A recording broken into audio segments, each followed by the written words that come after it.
Ahojte, ja som Pali, ja som člen týmu Safe Academy. V dnešnom videu si ukážem, ako založiť konto na Binance.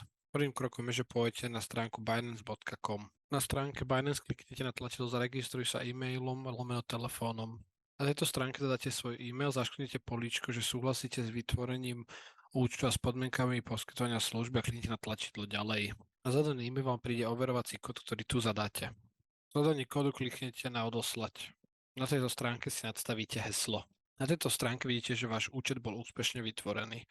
Ešte si viete zakliknúť, či súhlasíte s zasielaním marketingových aktualizácií od Binance. Už kliknite iba na tlačidlo Hotovo.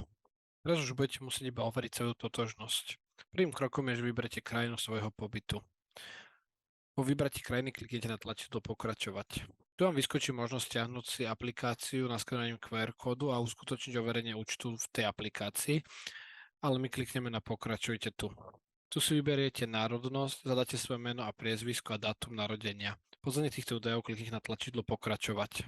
Ďalším krokom je, že budete presmerovaní na webovú stránku tretej strany, kde dokončíte nasledujúce kroky, ktorými sú overenie dokladov totožnosti a urobenie si selfie. Kliknite na tlačidlo Pokračovať. Tu zaškrtnete, či ste rezidentom alebo či žijete v Spojených štátoch alebo niekde inde. A začnete, že potvrdzujete, že si prečítal oznámenia o ochrane osobných údajov a súhlasíte s nimi. Kliknite na tlačidlo Ďalej.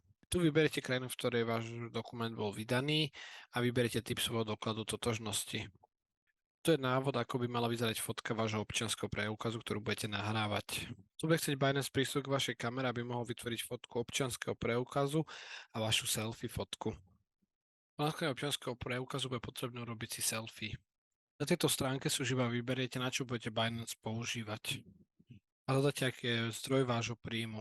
Na tejto stránke zadáte, aký je váš súčasný zamestnanecký stav a kliknite na tlačidlo Pokračovať. Tu zadáte, s akým množstvom očakávate, že budete obchodovať. Po výbere možnosti kliknite na tlačidlo Pokračovať. Tu si zvolíte, ktorý platobný kanál použijete a tiež kliknite na tlačidlo Pokračovať. Tu zadáte aktuálnu adresu vášho bydliska.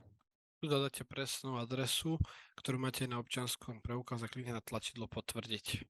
Po overení identity budete presmerovaní do svojho Binance konta. Ja som Pali, ja som člen týmu Safe Academy.